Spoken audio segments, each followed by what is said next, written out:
Masa polis serbu rumah suspek, polis jumpa sebanyak 240 bahagian anggota badan manusia yang dah dikerat dekat dalam rumah tu.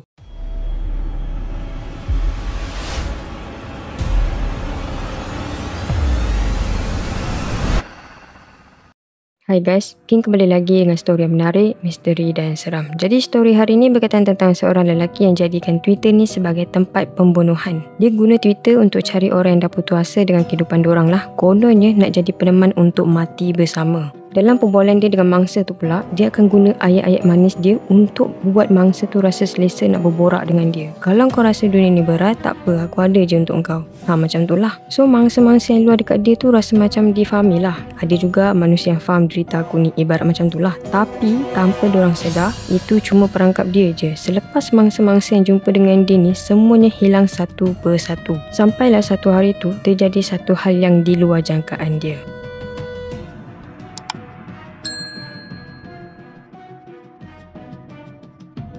Takahiro Shiroshi yang dikenali sebagai The Twitter Killer lahir pada 12 Mac 1990. Sebelum semua kes ni terbongkar, dia nampak macam orang biasa je, tak ada terlibat dalam mana-mana jenayah. Senang cerita dia ni orang tengok baik je. Masa zaman sekolah, Shiroshi ni lebih banyak diamkan diri. Memang tak ada bercakap dengan sesiapa lah dan jarang ditunjukkan emosi dia. Kawan sekelas dia pun cakap, dia ni suka mengasingkan diri dia ni. Walaupun dia ni jenis macam ni, tapi orang sekeliling dia tak adalah pinggirkan dia. Ada juga borak tu tapi tak banyak pun.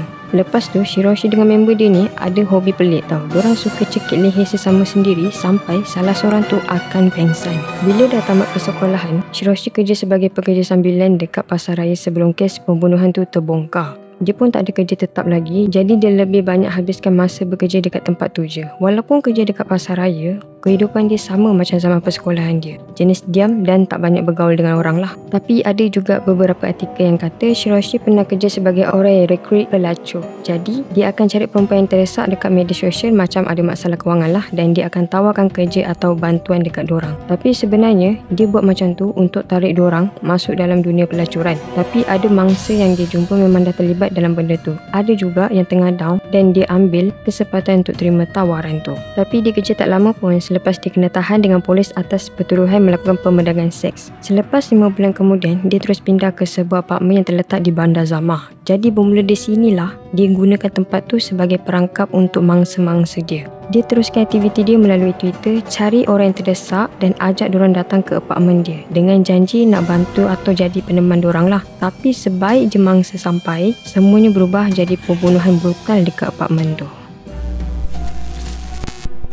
Jadi dia akan guna Twitter tu untuk cari sasaran mangsa dia anggaran umur dalam 16 tahun sampai 26 tahun. Jadi Shiroshi ni bila orang chat dengan dia, dia punya karakter tu ibarat lelaki romantik yang bersedia dengan semua luahan mangsa dia. Bila mangsa datang ke apartmen Shiroshi ni, dia akan bagi si mangsa ni pil tidur atau pil penenang. Dia buat macam tu supaya si mangsa ni tak sedarkan diri dan lemah lah. Jadi mudahlah dia untuk melaksanakan niat jahat dia tu. Biasanya, selepas mangsa tertidur akibat pil tu, dia akan bunuh mangsa tu dengan cara yang kejam dan simpan mayat dorang dalam peti sejuk. Dalam tempoh kira-kira 2 bulan macam tu, dia dah bunuh seramai 9 orang, iaitu 8 wanita dan seorang lelaki.